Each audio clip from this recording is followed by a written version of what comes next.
अळू आपण बारीक करून घेतलेला आहे, त्या दांड्या आणि अळूची पानं ही बारीक चिरून धुवून घेतलेली आहेत. नंतर आपण याला किती शिट्या काढायच्या आहेत? 3 ते 4 शिट्या काढून घ्यायच्यात, उकळून घ्यायचं. त्यात ॲड करायचं आपल्याला 2 हिरव्या मिरच्या,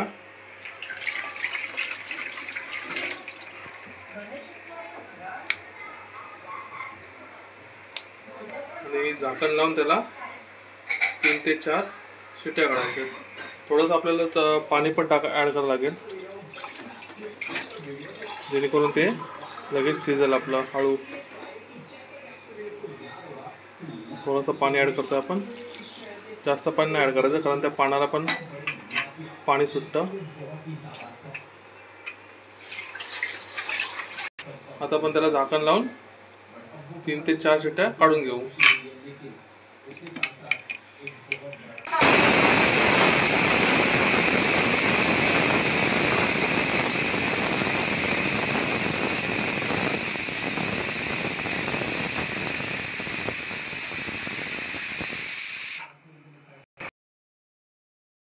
अळू उकळून घेतलेलं आहे, 3 शिट्या काढून अळू उकळून झालेलं आहे आपलं.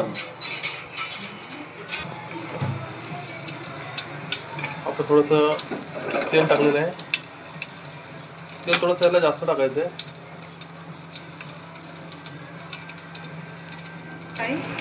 तेल आपण हे जे अळू बनवणार आहे ते आपण मातीच्या भांड्यात यूज करतोय. गावाला आणलेलं मातीच्या भांड्यामध्ये आपण आज अळू बनवणार आहोत. तेल तापलेलं आहे जवळजवळ. त्यानंतर आपण त्यात थोडीशी ॲड करणार आहोत मोहरी,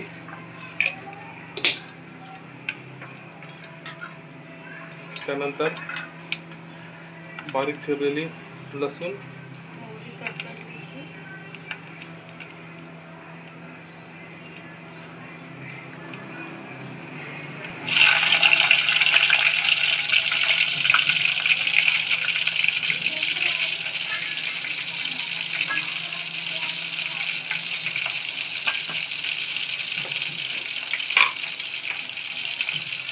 त्यानंतर लाल तिखट,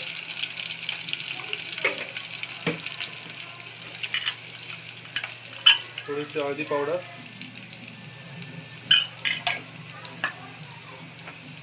नंतर आपण भिजवून ठेवलेले शेंगदाणे टाकायचे थोडेसे त्याच्यात.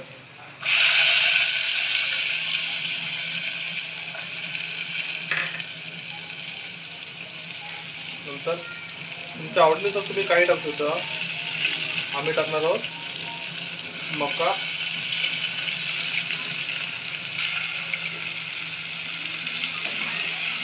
थोडंसं परतून घ्यायचं आहे त्याला.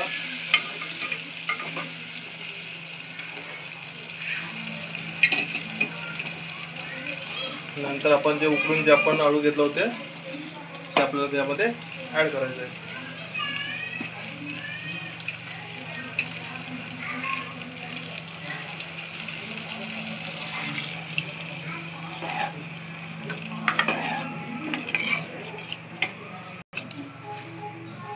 आपण आतमध्ये ॲड केलं आहे अळू. त्यानंतर आपल्याला हे 10 ते 15 मिनिट आपल्याला शिजवायचं आहे. त्यानंतर ॲड करणार चवीनुसार मीठ.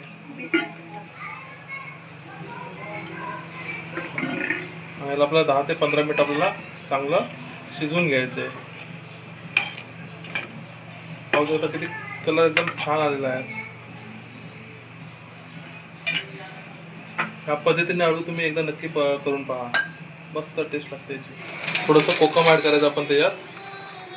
पाहू शकता किती छान अशी उकळी आलेली आहे. अजून 5 मिनिटं त्याला उकळी येऊ द्यायचं आहे. त्यानंतर आपलं अळू रेडी. अळूचं फतफत रेडी.